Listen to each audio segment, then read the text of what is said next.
We are back. Final segment this morning on Morning Line, taking your phone calls, 737-7587, on a broad range of topics with our guest, Sheriff Hall. But we were specifically talking about some, that Houston sheriff's deputy shot and killed. Every sheriff needs to be aware of that, and the dangers that are out there. And then, of course, that horrible tragedy last week involving Allison Parker and Adam Ward in Virginia, the news crew that was shot and killed. Let's go to Alfreda, I believe. Is there Alfreda? Are you there? Yes. Hi, go ahead, ma'am. What's on your mind?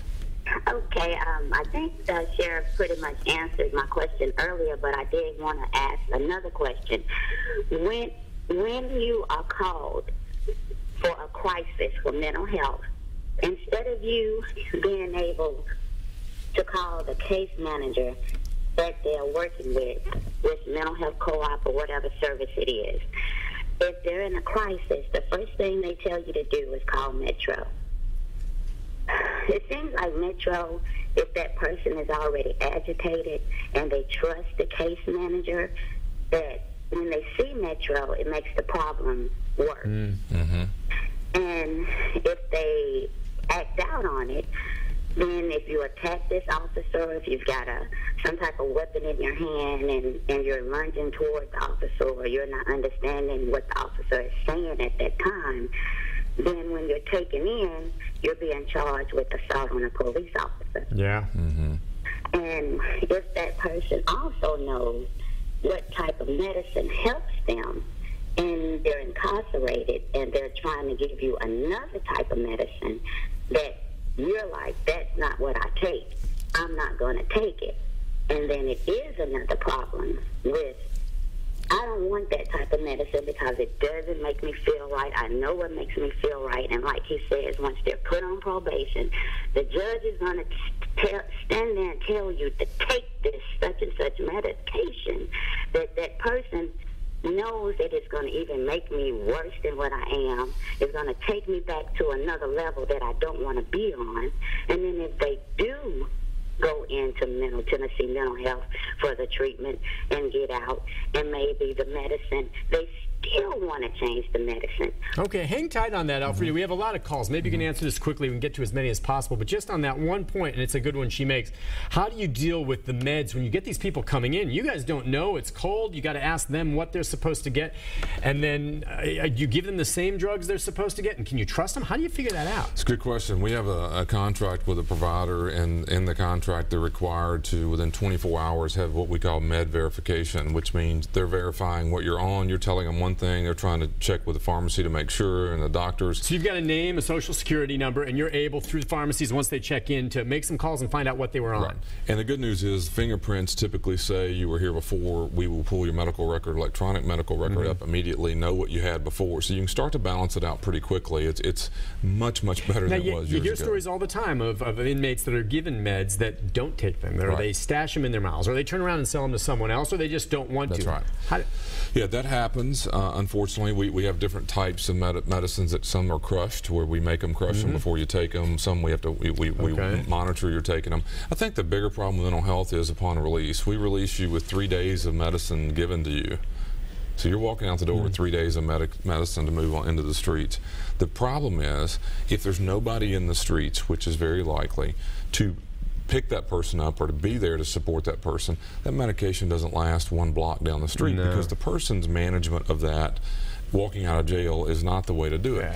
In the old days, you would have a mental health provider connected to the system and multiple, and release Nick Beres to a provider with the medication that continues on, and you basically transition the person. There's nothing like that now. No. See, I know you must stand there at the door when you happen to be there and you see someone checking out that you know has got some major issues, served his time on some minor offense maybe, you hand them the pills and they walk out the door, and you see them just walking down the street, and you know you're going to see them in 24 hours again, probably. And their medication is tossed, and people wonder why they come back. Oh, boy. All right, let's go to BL. Hi, BL. Hey, now. Hey, what's on your mind? Look here, Mr. Hall. Yes, ma'am. I do understand the criminal justice system in our country, and I understand there's a lot of people out there that have meanness in their heart, and they're shooting their law enforcement, or law enforcement are scared and all that. My concern right now is the update, the efficiency of the Department of Corrections, your department, as well as the Department of Corrections in Tennessee. I looked at the policies and procedures the other day, concerning the Department of Corrections, and their policies and procedures are not up to date. The effective date was 2010. It expired in 2013. I think you're on something. I think you're on to something. And if you'll start looking at your policies and procedures and updating them, our state representatives can look at those things and say, look here, we do need to update these policies and procedures. Because see, if they would stop and look and update these policies and procedures across the board, okay, then they would know better what to do with the problems we have in these prisons. Excellent point. I'm sorry to cut you off because we have so many calls, but real quick on that, it is the legislature that has to do this, and if a price tag's attached to it, it becomes an issue, especially, doesn't it? Yeah, and if I were running the Department of Corrections, I mean, I'm assuming this, I would welcome that review, that audit, because it's probably going to tell you that you're going to need to put resources into this to this organization. I mean, she's saying the policies are 3 or 4 years out of date. I can't speak to that. I mean, ours are reviewed annually. I sign every policy every year. We go back through each policy on a regular basis. I don't know what their practice is out there. It's a little more than policy and procedure, though. There's a lot of friction about overtime and staffing shortages and pay and turnover, and the reality of that is sometimes the root of that is that the legislature, the governor, the taxpayers are going to have to be willing to resolve that, and sometimes that means more money and more benefits or more resources, because quite frankly, I think it's an underpaid position in the government. I think it's a great point, though, BL. Let's go to Rhonda. Hi, Rhonda. Hello. Good morning, Rhonda. Go ahead. Yeah, I was just wanting to comment on the gun situation. Sure. My dad got killed about 34 years ago by a gun over volleyball, and I'm so glad that y'all are making it known to everybody how dangerous guns are. And the mental thing, we've got one down here. I'm from Davidson County, Gainesville, Tennessee. We got a guy in jail right now that nearly beat a guy to death at my son's house with a baseball bat. And he's mentally disturbed.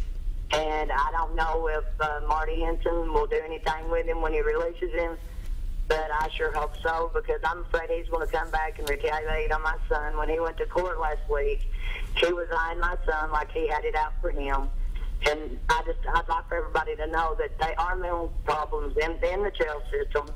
And they can't, the cops don't know everybody like that. You know, my son-in-law is a cop, and I pray for him every day, because I've noticed how many cops have been getting shot here lately. Yeah. No reason at all, just trying to do their job.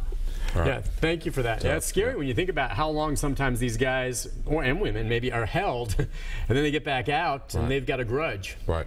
Yeah, you know.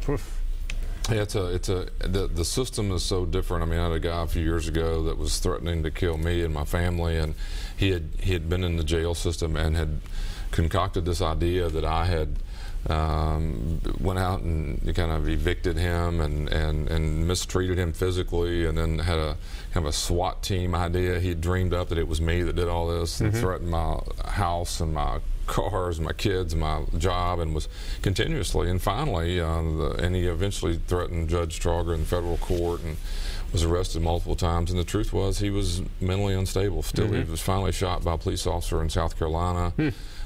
Still alive, but it's just, and it's not about me, but the reality of it, these stories are every day. And if you just drill down a little further, how many people could have been killed in the Antioch shooting in the theater? The guy's in there with a hatchet and it turned out to be a pellet gun, right? Pellet gun, right. And the truth is, you don't know that. And the truth is, the police world today is every gun. It's like I say, I've never seen a non-poisonous snake. I've never seen an unloaded gun. Yeah.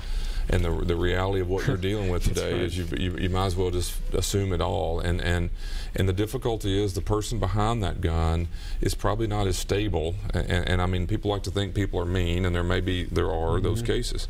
But the reality is, the majority of these cases we all talk about, if you drill down a little bit, it's a little bit about race, maybe, it's a little bit about guns, maybe, but it's almost always with some stability factor. And 30 and 40 years ago, that wasn't really the issue. Yeah. You were dealing with people who were mean or did something wrong or just wanted to, and today you've got so many. I mean, this guy in the reporter shootings. I mean, in my mind, he had some stability problems when he was fired. That was the reason they were firing him. Oh, yeah. He was agitated. He was angry. He was mean. But he was unstable. And well, I will be checking out your op-ed. You said in today's Tennessee, but at some point, I imagine you're going to be testifying on this very issue. before the legislature, it may come up. Right. It's a big deal. And because people are more unstable, and the rule of thumb, too, if you point a weapon or something that appears to be a weapon, a law enforcement officer, in this day and age especially, you're going to get shot. Right. Okay? Expect nothing less. It's just it. Whether it's a pellet gun or not, you point a gun, can't be doing that. Right. All right. Sheriff, thank you very much for your time. Thank you, Nick. Appreciate it. Pleasure. We'll see you again sometime soon, all right? Look forward to it. Be back with a programming note about tomorrow right after this. Stay with us.